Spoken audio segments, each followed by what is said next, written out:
ఏడ్సెల్లే బాబేటాన్ని కొట్టట్లేదా? Dheeraj boxing styling ని observing చేస్తున్నారన్నయ్య. అన్ని observing చేసి ఒక్క పంచింగ్ ఇస్తారు చూడు.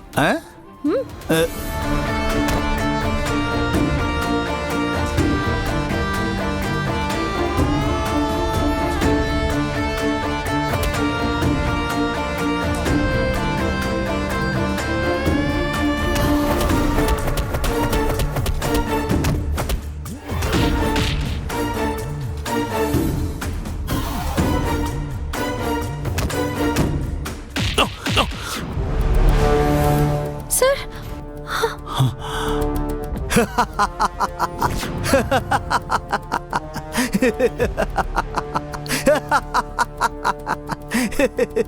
ఎలా ఉంది punch? The great Vishwanath student ని నేను, గురువును మించిన శిష్యుణ్ణి. విశ్వాసాన్నైనా ఓడిస్తాను నేను, నువ్వు ఒక లెక్క.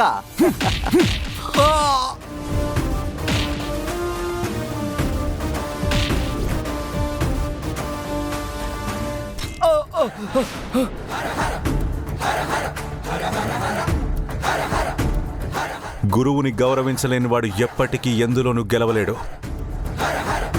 నన్నే కొడతావా నిన్ను?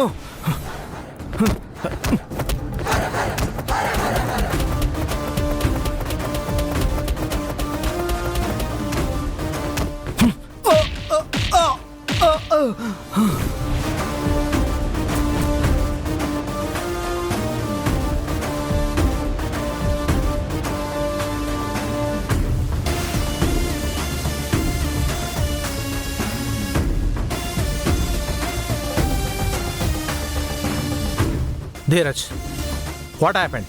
నాన్ చెప్తాను సార్. మీ శిష్యుడు సింహంతో ఆడుకోవాలని చూశాడు. సింహం జూలి తెలిసింది, ఎగిరి మీ కాలకాడ పడిపోయినాడు.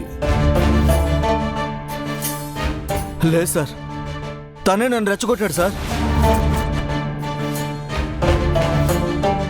నాతో బాక్సింగ్ చేయి, విశ్వాసాన్ని నీకు ఏమాత్రం ట్రైనింగ్ ఇచ్చాడో చూస్తానన్నాడు సార్. ఏయ్, ఏంటి అబద్ధాలు చెప్తున్నావు? Shut up!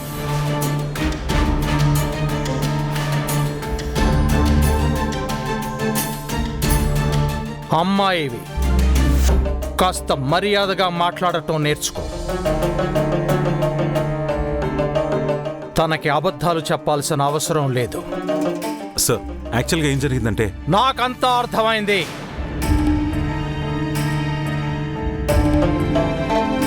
నీ భార్యకు పోటీగా వస్తున్నాడని తన మీద నీకు పంతం, అంతేనా?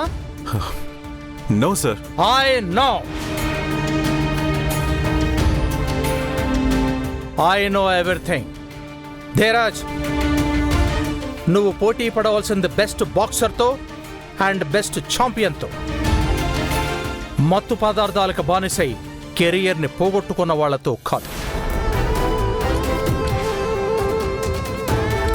కమాన్, let's have a practice session.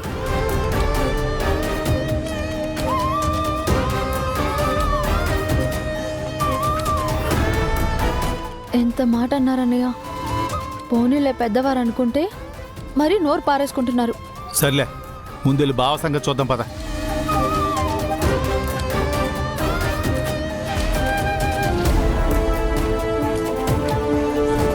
నువ్వు పోటీ పడవలసింది బెస్ట్ బాక్సర్తో అండ్ బెస్ట్ ఛాంపియన్తో. మత్తు పదార్థాలకు బానిసై కెరియర్ని పోగొట్టుకున్న వాళ్లతో కాదు.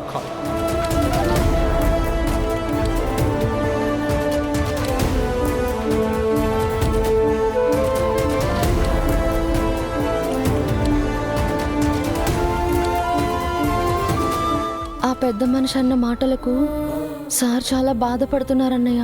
సరే సెల్లే, నువ్వు ఇక్కడ నిలబడి బాధపడు. అల్లా పార్కింగ్ గడికి వెళ్ళి నాను బాధపడతాను.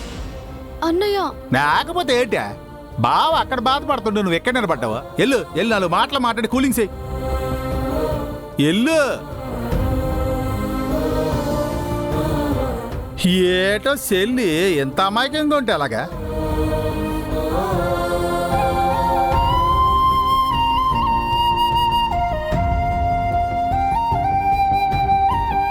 సార్, ఆయనన్న మాటలకు మీరు చాలా బాధపడుతున్నారని నాకు తెలుసు. మనం చేసే పని కరెక్ట్ అయినప్పుడు ఎదుటి వాళ్ళ గురించి ఆలోచించకూడదు, ఎవరు ఏమైనా పట్టించుకోకూడదు అని మీరే చెప్పారు కదా.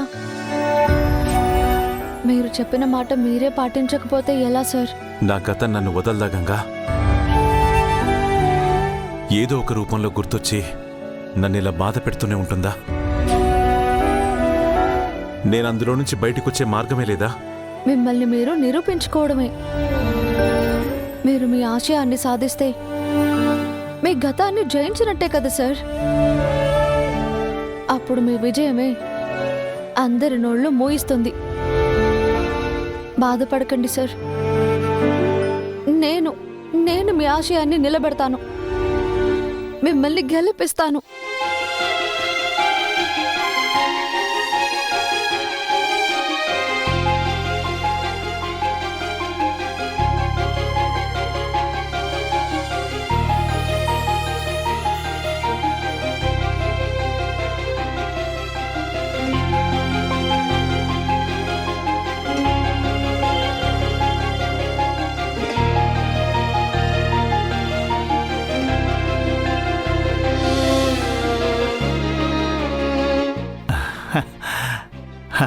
మా చెల్లి బావ ఎప్పుడు ఇలాగే కలిసి ఉండాలి.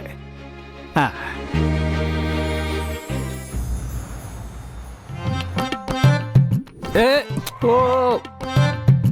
ఏమయ్యా ఇంట్లో చెప్పే వచ్చావా? సారీ బ్రో, నేను చెప్పి రావడానికి నాకు ఎవరూ లేదు. చూసుకోలేదు. Sorry bro. అమ్మో, ఇలా జరిగిందేంటి? కొమ్ములు వచ్చిన ప్రాబ్లం లేదండి. రెండోసారి ఇవ్వకపోతే అనుకోని యాక్సిడెంట్లు అయిపోతాయంట. కొంపదీసి ఆ మక్కని చెప్పినట్టు రెండోసారి డీ ఇవ్వకపోవడం వల్ల ఇలా జరిగిందేమో. అమ్మో అమ్మో, యాక్సిడెంట్గా ప్రమీలా గారిని డీ ఇచ్చినందుకే షూట్ చేసి పడేసేలా చూశారు. ఈ సెంటిమెంట్ కోసం రెండోసారి డీ ఇవ్వమంటే కంటి చూపుతోనే కాల్చి చంపేస్తారేమో. అయినా సరే ట్రై చేద్దాం.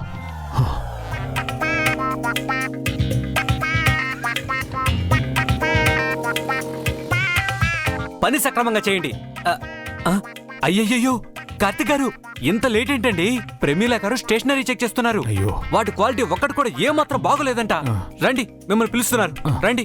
మీరు వెళ్ళండి, నేను వస్తున్నాను. సరే, మీరు వెళ్ళండి.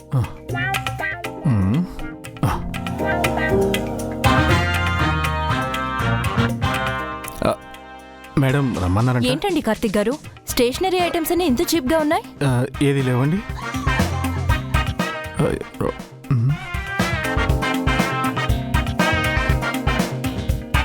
అయ్యో